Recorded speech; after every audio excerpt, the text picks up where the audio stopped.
नेनियल्स art of teaching या चॅनलवरती आपल्या सर्वांचं स्वागत आहे. विद्यार्थी मित्रांनो, नवीन एक शुद्धीपत्रक शासनाने सामाजिक न्याय विभागाअंतर्गत एक शुद्धीपत्रक काढलेलं आहे. फ्रीशिप आणि शिक्षण शुल्काच्या संदर्भातील हे शुद्धीपत्रक आहे. आपण सर्व कॅप राऊंड थ्रू ऍडमिशन घेत असाल.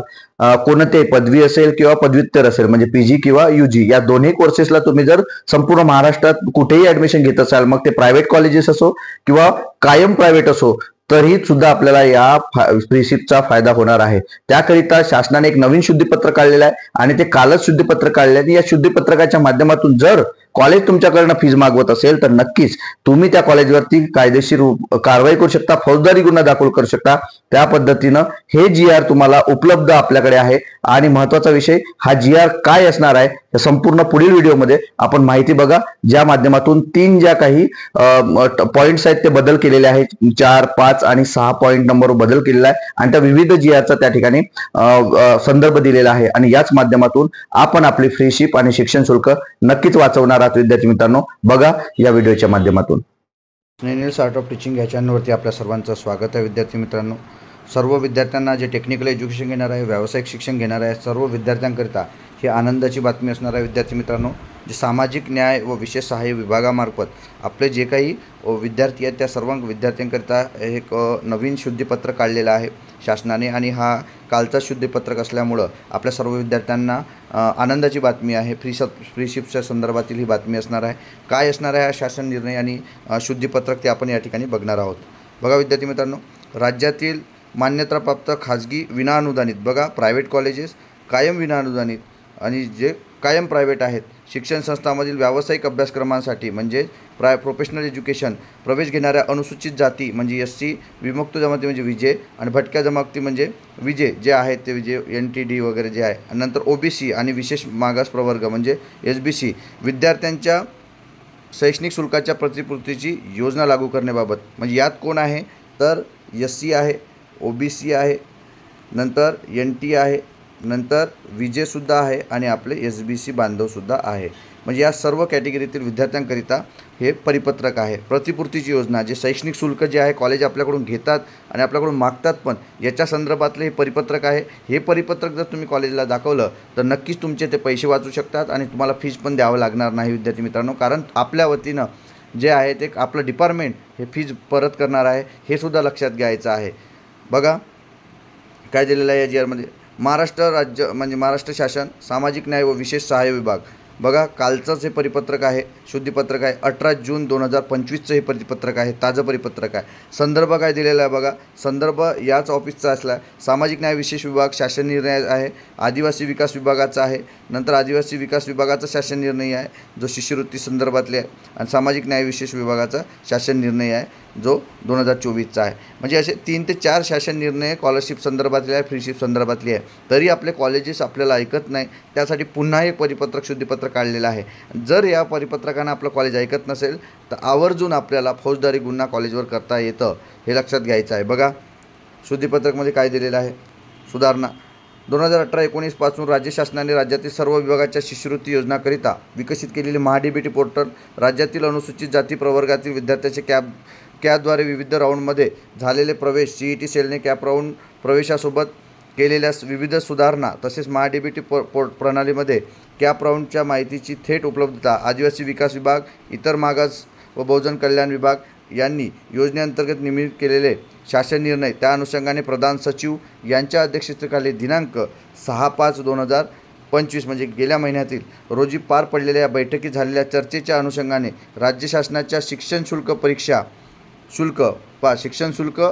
शुल्क दोन्ही दिलेले आहेत. म्हणजे फ्रीशिप म्हणजे तुमची ट्युशन फीज आणि तुमची जे काही आहे म्हणजे आपली एक्झाम फीज योजनेतील संदर्भाने शासन निर्णय 31 मार्च 2016 मधील मुद्दा क्रमांक 4, 5, 6 अधिक्रमित करून देखील खालीलप्रमाणे नव्याने सुधारणा करण्यात येतं. पहा शिक्षण शुल्कासंदर्भातील जो काही शासन निर्णय होता 2016चा, त्यात 26 म्हणजे 25 म्हणजे 9 वर्षानंतर यात बदल करण्यात आले या 4 मुद्द्यामध्ये. ते बघा कोणतं बदल करण्यात आला. 4 मुद्दा नंबर काय आहे पाहू आपण.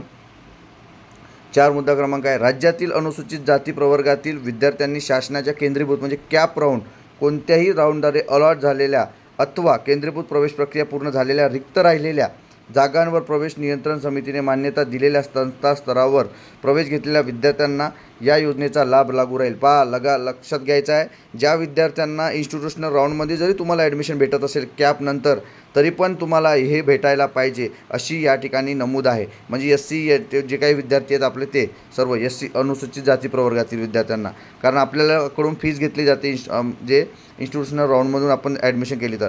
तथापि अशा सर्व विद्यार्थ्यांनी नवीन अथवा थेट द्वितीय अभ्यासक्रमासाठी प्रवेश शासकीय केंद्रीभूत प्रवेश प्रक्रियेद्वारेच असणे आवश्यक आहे.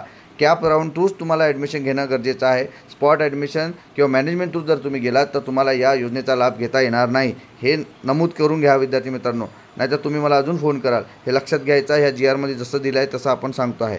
नंतर आहे नंबर 2, मुद्दा नंबर 2मध्ये काय आहे बघा. मुद्दा नंबर 2मध्ये शासनाच्या शासन निर्णयातील पदव्युत्तर पदवी या सदरात आरोग्य विज्ञान अभ्यासक्रम, आरोग्य विज्ञान म्हणजे आपलं सायन्स, फिशरीज सायन्स वगैरे जे काही असेल ते आरोग्य विज्ञानाच्या ह्याच्यात. नंतर उच्च व तंत्र टेक्निकल एज्युकेशन विभाग मार्फत चालवण्यात येणारे अभ्यासक्रम, तसेच कृषी, पशुसंवर्धन, दुग्ध व्यवसाय म्हणजे हे फिशरीज सायन्स आहे.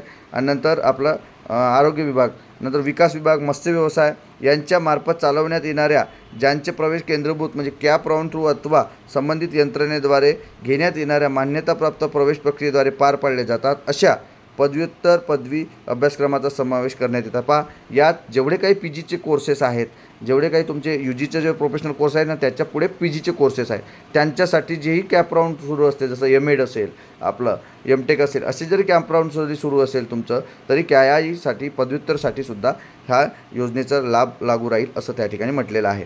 नंतर तिसरा विषय बघा. आदिवासी विकास विभागामार्फत शासन निर्णय दिनांक 17/1/2022 अन्वय अनुसूचित जाती म्हणजे ST विद्यार्थ्यांना शिक्षण शुल्क आणि परीक्षा शुल्क योजनेची कार्यपद्धती निर्धारित करण्यात आलेली असून, यामधील मुद्दा क्रमांक 5 शिक्षण शुल्क, परीक्षा शुल्क प्रदाने फ्रीशिप योजनेच्या सर्वसाधारण अटी व शर्ती मधील क्रमांक 2 नमूद केल्याप्रमाणे विद्यार्थ्यास शैक्षणिक 2 अभ्यासक्रमात कमाल 3 वर्षाचा खंड ग्राह्य धरला जाईल अशी तरतूद आहे. त्याच धर्तीवर योजनेअंतर्गत अनुसूचित जातीच्या लाभार्थी विद्यार्थ्यांना देय राहील. SC विद्यार्थी जे आहेत आपले, त्यांना 2 अभ्यासक्रमामध्ये जर तुमचा 3 वर्षाचा गॅप राहील तर तुम्हाला या योजनेचा लाभ देता येणार आहे. जर तुमचा 3 वर्षापेक्षा जास्त जर तुमची गॅप असेल तर तुम्हाला या योजनेचा लाभ घेता येणार नाही. हे आवर्जून लक्षात घ्यायचं आहे, कारण 7-7, 8-8 वर्ष गॅप आल्यानंतर विद्यार्थी शिकायला जातात, यांना मात्र याचा लाभ मिळणार नाही. हे आवर्जून लक्षात घेणं गरजेचं आहे. नंतर 4 नंबर मुद्दा काय लिहिला म्हणजे अशा पद्धतीने याने हा मुद्दा जो STचा जो आहे अनुसूचित जाती जमातीचा जो काही GR आहे त्यानुसार हा परिपत्रक काढलेला आहे. असा हा परिपत्रक आपल्या सर्व विद्यार्थ्यांसाठी काल काढलेला आहे आणि यात सर्वच लिहिलेलं आहे. राज्यपालापासनं तर आपल्या सर्व जे काही विभाग आहेत, शिक्षण विभाग, सर्व जेवढे काही विभाग आहेत आपले, तेवढ्याही विभागाला ह्या परिपत्रक शासनाने पाठवलेलं आहे. म्हणून विद्यार्थी मित्रांनो, आपण जर ॲडमिशन घेत असाल, फ्रीशिपच्या परीक्षा शुल्क आणि शिक्षण शुल्काच्या संदर्भातले GR परिपत्रक आपल्याजवळ ठेवायची. कॉलेज तुम्हाला पैसे मागतात, अजिबात कॉलेजांना पैसे द्यायचे नाहीत, कारण आपल्या वतीनं सरकार, आपलं डिपार्टमेंट हे पैसे देत असतं. त्यामुळे कोणीही फीस देऊ नये. जर फी मागणी करत असेल तर आवर्जून ऑफिसला भेट द्या, कॉलेजचं तुम्ही त्या ठिकाणी कंप्लेंट करा, आपण होऊन तुमचं काम होईल विद्यार्थी मित्रांनो. याशिवाय आपल्याकडे पर्याय नाही. हे जे अपडेट आहे, हे अपडेट आपल्याला कसं वाटलं हे नक्की कमेंट बॉक्समध्ये कळवा. आणि हे जर परिपत्रक आपल्याला पाहिजे असेल तर हे परिपत्रकाकरता आपण अजून अपडेट करता जे डिस्क्रिप्शन बॉक्समध्ये एक लिंक दिलेली आहे, त्या लिंकला जॉईन व्हा, जेणेकरून तुम्हाला अपडेट कायमस्वरूपी मिळत राहील. विद्यार्थी मित्रांनो, धन्यवाद.